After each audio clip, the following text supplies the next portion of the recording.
Woo, packed house. Really draw a crowd. First off, thanks to Gnosis for inviting me to speak today. So I'm going to talk a bit about data, AI, how it relates to all of us, some of the precision that we can start to generate, and I think some of the influence that Web3 will have on all of this. Just to sort of take a step back, because I'm sure most of you don't know who I am. I kind of lurk in the background. So I'm Gossen. I'm the CEO, co-founder of Nevermind. So we operate at the intersection of data, Web3, and AI. My prior experience, I'm a subject matter expert in data and analytics, if that really means anything. But I worked in IT consulting for the better part of a decade and a half, and then jumped into the crypto space in 2017, co-founded a project called Ocean Protocol, launched V1. I've got another company called Kiko, where we do Web3 services. And like I said, more recently, been working on Nevermind for a little over a year and a half now, though it's been incubated over the course of the last 3.5 years. So I'm going to talk about the current state of AI, what's going on, how we think Web3 can help. And then I'm going to leave the conversation and set it up for my colleague David with respect to where we kind of think things are headed, what we should be looking out for, hopefully give you guys something to think about. So I think what we've recognized, what everybody in this room can see is, there's been an explosion on the AI front in the last year or so. This is a field that's been around for the better part of a half century, maybe more.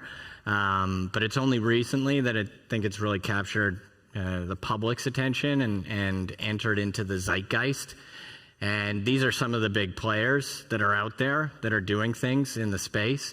But if we take a step back and we look at, okay, let's decompose AI and what's critical to the current state. There's three sort of real constraints at the moment. The first is compute. So for the newest generation of AIs, and by that I mean like transformers, diffusion models, et cetera, you need a particular type of hardware. It's GPUs or TPUs on the GPU side, specifically like NVIDIA A100s, H100s, et cetera. And there's a real constraint in accessing those. The next piece is expertise.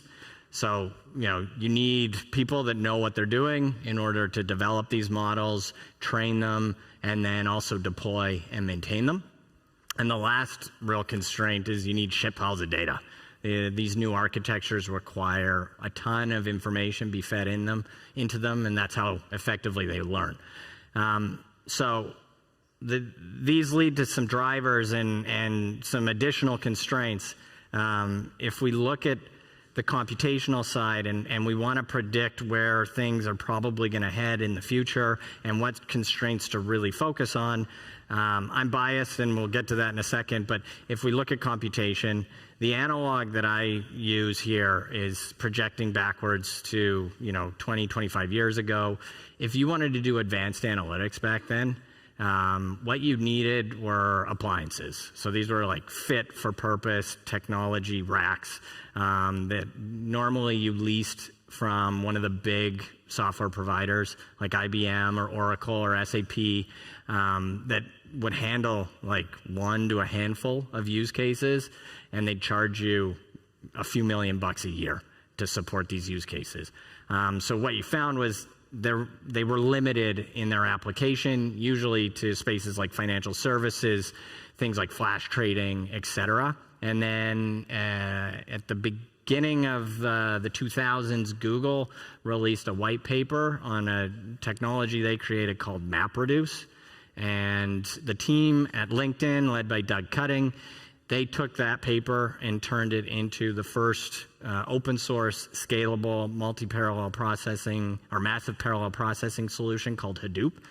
And that was the catalyst that led into big data and the associated or adjacent machine learning capabilities that emerged over the last 20 years or so. So what we see here is, from a compute point of view, over time, we address this usually through software and drive the cost down.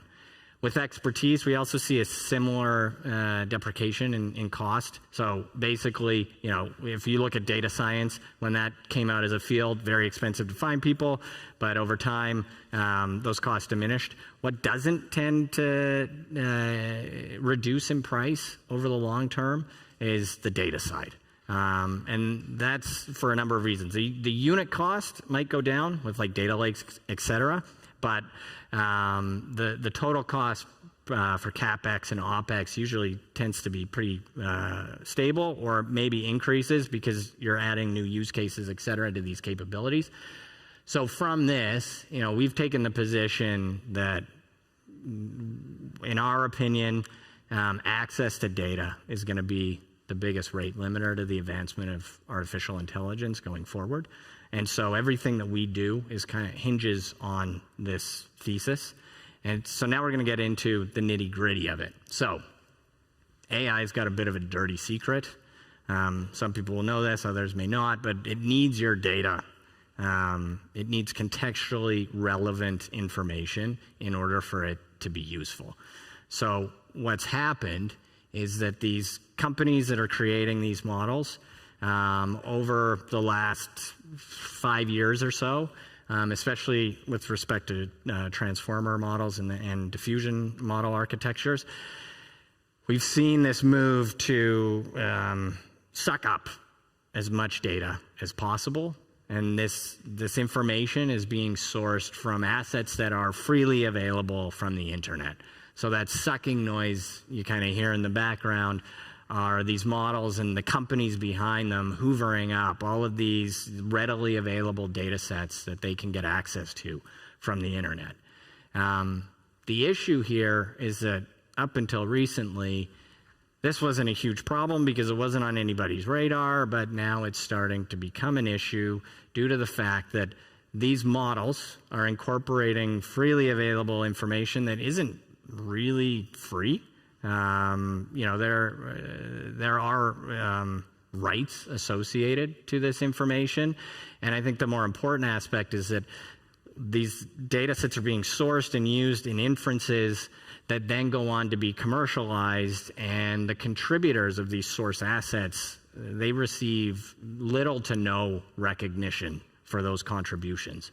And what we're really experiencing, again, is a proliferation of the predatory system that exists or predatory commercial model that exists within, in particular, big tech, right?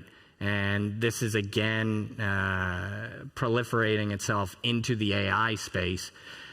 We're talking about piracy here at the end of the day. And we're all kind of attuned to it based on what's happened with social media.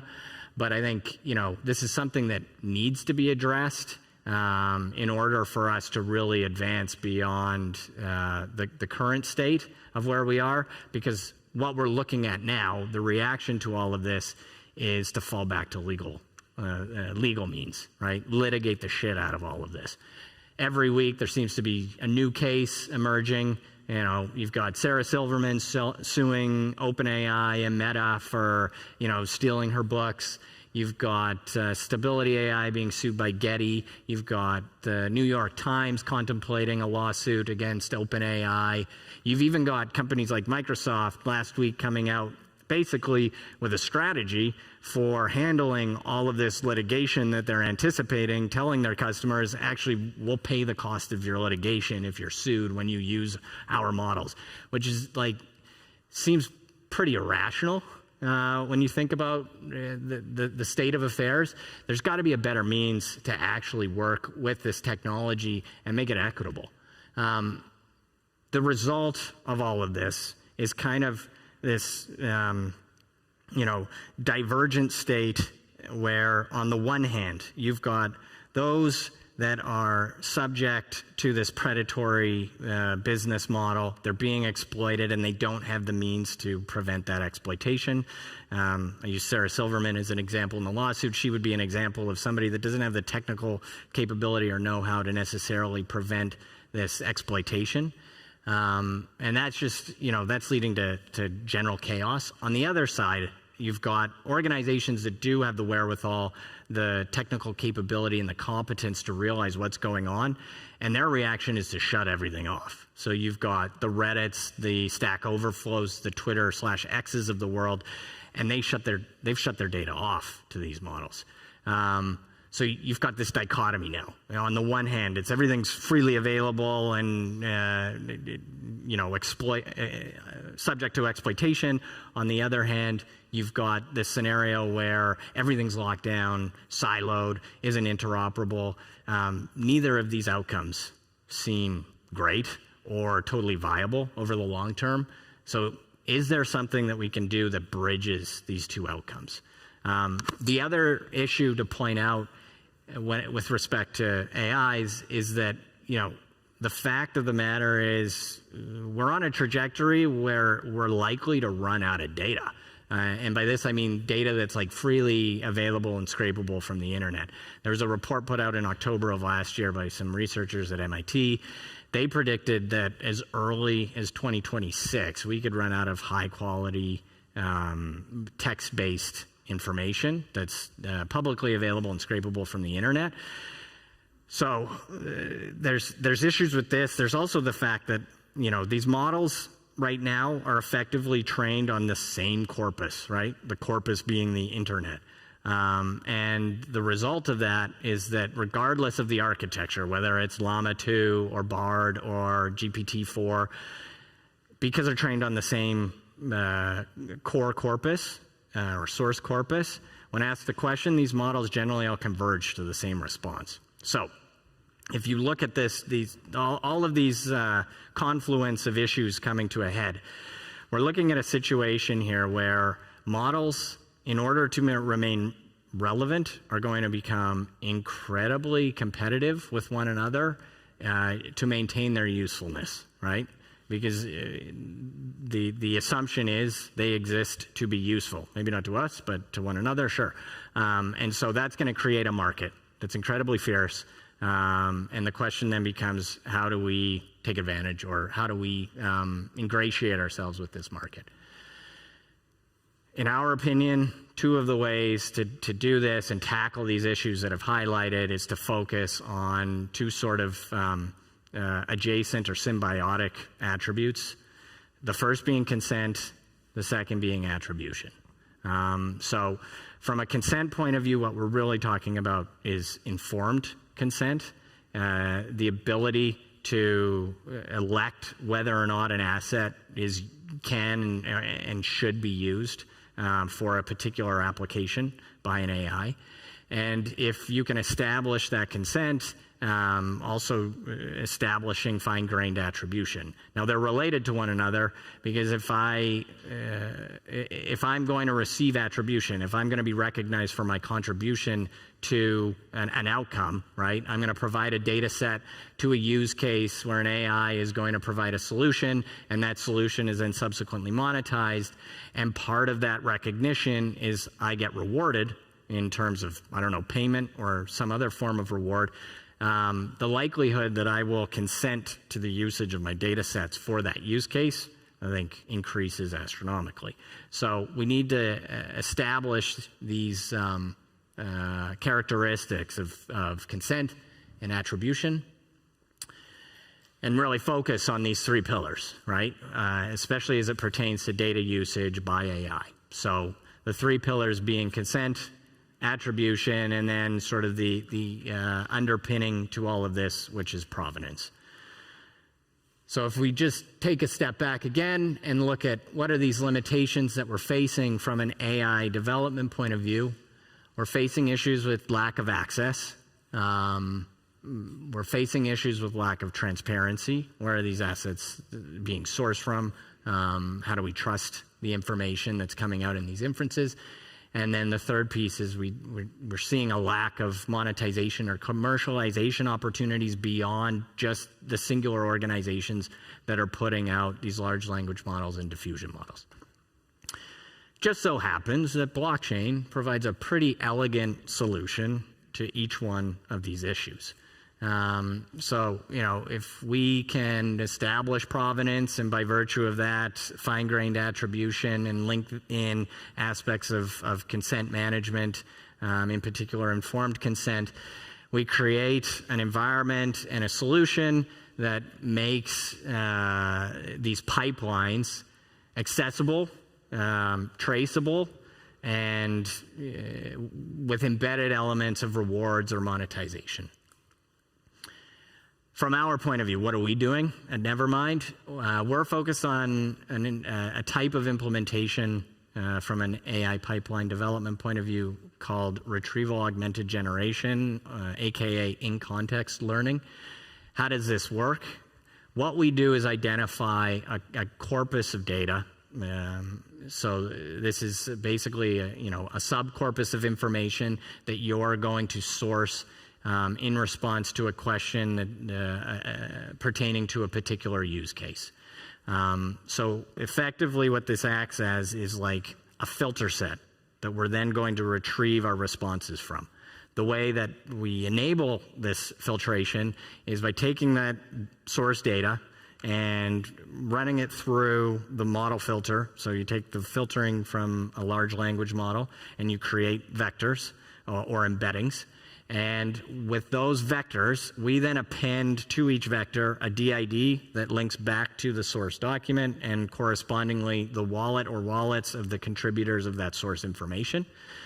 We index all of that or put it into a vector DB, and then we implement or call upon a large language model or a diffusion model, whatever the case may be, to basically orchestrate the solution or inference based on a series of questions that we ask that LLM. What we're doing is telling the LLM to only source from that subcorpus of information. So it's not actually sourcing from the latent space within that model. It's only sourcing from this subcorpus of vectors and the DIDs that we have created for this particular use case. And in that way, we can isolate the source material, we can restrict the surface area for the response, and we can actually identify what the source information was for a particular response or inference that the LLM made. And then from that, you can enforce all of the aspects of attribution, et cetera, whether that's royalties or residuals or whatever, if in the case that result set is actually commercialized. How do we do this? So we've created a hub, the Nevermind hub. You can find it at nevermind.app. But it gives you the ability to register your assets. So this is where you create the DIDs for data sets or models. You can actually establish the components for access control, who, what can access these assets, the ability to publish to an ecosystem. None of this would be any good if you couldn't find it. And then lastly, elements of reward or monetization for the assets that you contribute and how that contribution is actually reflected in terms of recognition and payment. So the last thing I want to leave everybody with is sort of some thoughts on where we see things going. There's been a lot of interest in what is going on in the AI front. I think what we're seeing are, beyond strictly speaking, the development of these models, is the incorporation of these models, in particular, into consumer applications to make our lives easier. I think that's deflecting from where the focus really should be, at least in our opinion, and that is on the agents themselves, these AIs that are emerging. These AIs are going to need the means to transact. And they're not going to have bank accounts. I think that's just reality. So how are they going to interface and transact with us or with other AIs or third-party services? I mean, obviously we're biased, but we believe that that's with wallets on chain. So now the question becomes, okay, how do we facilitate this emergent ecosystem of agents that are going to either collaborate or potentially compete with one another. What kind of infrastructure do we need in place? Obviously the means to transact, but also the means to signal what's valuable or relevant to their particular use case, et cetera, et cetera. The analog I use in this case is kind of, you know, Richard Nixon opening up China in 1972 and the effect that that had on the global economy, right? Prior to that, China was non-existent in the global economy. And then all of a sudden, the machinery started to move on one of the biggest economies in the world, which really changed global GDP. So what I'll leave you with is think about the GDP of these AI agents that are emergent and how that is really going to trump the human race's GDP overall if we see the proliferation of these agents that we kind of expect to happen. Anyway, I think David's going to talk more about the agent side of things, but thank you for your time. I'll be around for questions after. Thank you very much, Don.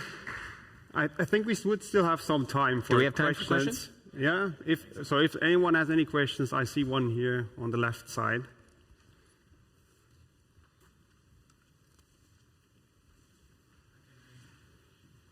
Oh, the mic is coming. Thank you for the presentation.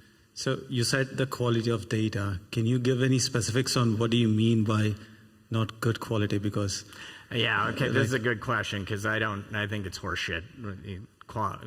It's trying to qualify what quality means. It's more relevance, right?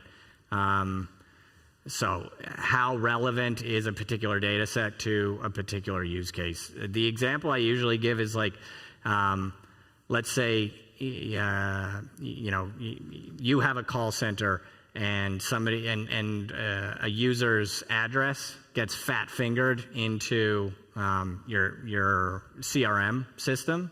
That's bad data for me as a business, right? It's not quality, but it is valuable to the call center operator. Because you know maybe the ambient noise is too much for the call center operator to hear the address properly, or maybe ergonomically, you know, the setup's poor, so they're not capturing the right information. Alternatively, maybe it's a shitty interface from a software point of view, right? So it's more a question of relevance, not a question of quality. If I can, then you would have a knowledge graphs combined with LLMs. I mean, anyway, I can ask you detailed. Yeah, knowledge graphs are going to play a big role. In like all of this. Okay, yeah. Thanks. All right. Any other questions in the audience? Otherwise, I'm pretty sure you can find Don around here. So thank you very much, Don. Thanks.